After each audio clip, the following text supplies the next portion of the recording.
கர்த்தர் நல்லவர், அவர் கிருபை என்றும் உள்ளது. பிரியமானவர்களே, நேற்று நாளிலே நாம் மறுபடி பிறந்தவர்கள் என்பதை பார்த்தோம். மறுபடி பிறந்தவர்கள் தேவனுடைய ஆளுகைக்கு உட்பட்டிருக்கிறார் என்று பார்த்தோம். அதே அதிகாரத்திலே 6ஆம் வசனம் சொல்லுகிறது, மாம்சத்தினால் பிறப்பது மாம்சமாயிருக்கும், ஆவியினால் பிறப்பது ஆவியாயிருக்கும் என்று சொல்லி, அதை இன்னொரு மொழியாக்கப்படியே சொல்லுகிறது, மனிதரால் பிறப்பவர் மனித இயல்பை உடையவராயிருப்பர், ஆவியினால் பிறப்பவர் ஆவிக்குரிய இயல்பை உடையவர்களாயிருப்பர். அப்படி என்றால் நீங்களும் நானும் தூய ஆவியினால் மறுபடி பிறந்தவர்களாய் இருக்கிறபடினால் தேவனுடைய இயல்பை உடையவர்களாக நாம் இருக்கிறோம்.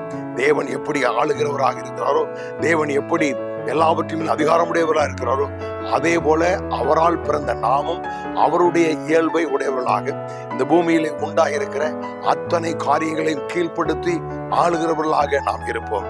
வியாதி, பலவீனம், இந்த மனிதர்களுக்கு உண்டாகிற எந்த காரியங்களும் உங்களை மேற்கொள்ள முடியாது. ஏனென்றால் நீங்கள் ஆவியினால் மறுபடி பிறந்தவர்கள், ஆவிக்குரிய இயல்பை உடையவர்கள். உங்களை தோற்கடிக்க இந்த உலகத்தில் எவருக்கும் அதிகாரம் இல்லை, எதுவும் உங்களை தோற்கடிக்க முடியாது. உங்களுக்காக நான் ஜெபிக்கிறேன். பரலோக பிதாவே, நன்றியோடு ஸ்தோத்திரிக்கிறோம். எங்களை ஆவிக்குரிய இயல்புடையவர்களாய், ஆவியினால் பிறந்தவர்களாய் எங்களை மாற்றிருக்கிறேன். எல்லாவற்றையும் ஆளுகிற அதிகாரத்தை கொடுத்திருக்கிறேன். உமக்கு நன்றி சொல்லுகிறோம். உடைய வல்லக்கரம் ஒவ்வொருவரை தாங்கட்டும்.